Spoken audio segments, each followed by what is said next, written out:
Pabili po. Ano po yun? Pabili nga po ng pang-shave ng bulbol. Ano po? Pang-shave ng bulbol. Kaloka tong batang to.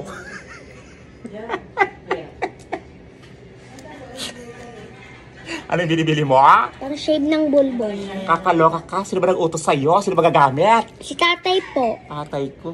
May tatay mo Nandoon po sa bahay kasi anniversary po nila ni nanay kaya Kaloka yung tatay mo ha. Kailangan talaga mag-shave ng langcho Nakakaloka kayo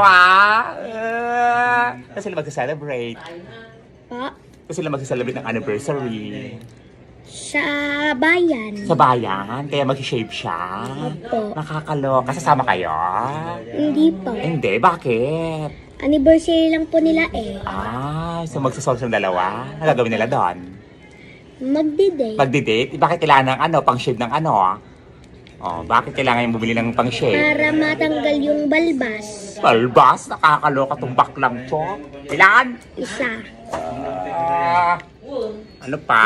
Yung sukli ko po. Sukli.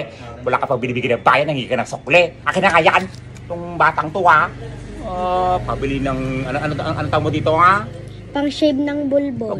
Sa'yo na kaya sino yung bulbul mo? Nakakaloka. Labas ka. Sana all the anniversary, nag-shave ng ready na yung tatay mo Pinaganda talaga. Gigil ko sa'yo. Sana. Ay, sus!